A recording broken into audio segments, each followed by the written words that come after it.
balik jeruji besi, tapi negara juga dapat mengambil kembali semua harta yang mereka curi.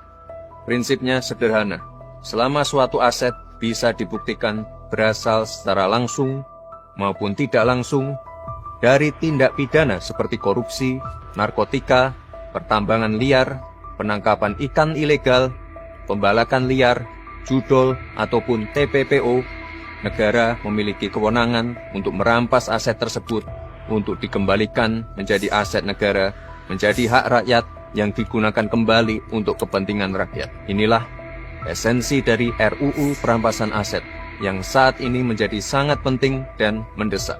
RUU Perampasan Aset ini merupakan pelaksanaan dari United Nations Convention Against Corruption tahun 2003 yang mengatur mengenai perampasan aset tanpa pemidanaan, yang menjadi semakin relevan dan penting untuk pemulihan aset negara, apalagi ketika pelaku tindak pidana meninggal atau kabur ke luar negeri.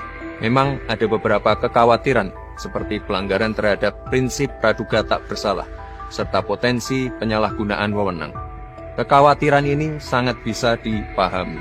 Oleh sebab itu, pembahasan terkait RUU ini harus segera dilakukan secara serius, komprehensif, dan transparan, serta melibatkan semua pihak termasuk para praktisi dan profesional agar menghasilkan regulasi yang kuat dengan pengawasan yang ketat sehingga tajam kepada para pelaku namun tidak sewenang-wenang kepada yang bukan pelaku. Saya menyentuh secara serius Muhammad Reza Khalid, kan gitu, yang dikenal dengan mafia migas, yang selama ini bertahun-tahun sejak Orde Baru, terus presiden sebelumnya nggak pernah tersentuh itu.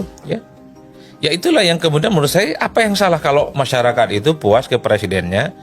Yang paling tinggi adalah soal pemberantasan hukum dan korupsi. Kan make sense. Coba kita bisa cek setahun lebih Pak Prabowo itu, semua instrumen penegak hukum sudah bekerja secara maksimal. Soal MBG, melihat MBG itu tentu jangan melihat dari Depok dan Ciputat dan Jakarta, Bang. Tapi di daerah-daerah yang memang selama ini membutuhkan soal makan bergizi. Karena banyak sekali orang melihat itu kacamatanya kacamata kota, kacamata orang berkecukupan. Dan itu seakan-akan mewakili seluruh pendapat di seluruh Indonesia. Di kampung saya aja kan, kalau sarapan pagi banyak yang nggak tertib, Bang. Kadang makan pagi, sore sama malam digabungin itu. Jadi kalau ada sesuatu yang bergizi diberikan oleh negara dan programnya pemerintah, ketika disurvei wajar yang dimunculkan itu adalah MBG. Kalau zamannya Pak Jokowi itu vocab utamanya yang menjadi instrumen tingkat kepuasannya adalah infrastruktur. Hari ini kita melihat Pak Prabowo itu tingkat kepuasannya adalah pemberantasan korupsi sama MBG. Bahwa MBG itu compang-camping ya, misalnya ada keracunan, ada belatung dan seterusnya, oke, pada level tertentu, dan itu tidak boleh disepelekan. Saya setuju untuk dibenahi. Tapi kan program secara keseluruhan ini kan menyentuh sudah 80 juta penerimaan manfaat. Itu bagi saya sudah make sense.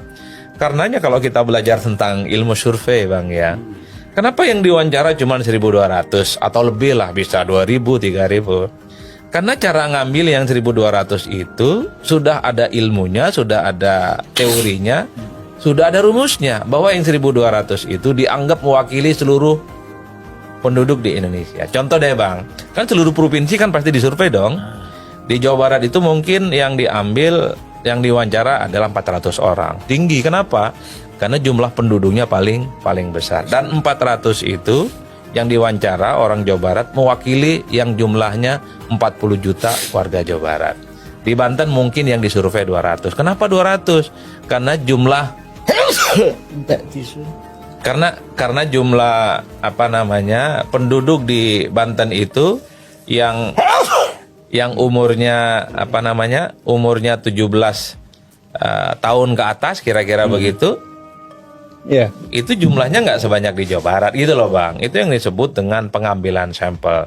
Itulah yang kemudian banyak orang nggak paham. Panjang lah sebenarnya kalau panjang kali lebar cerita ini. Tentu kalau kita mewawancara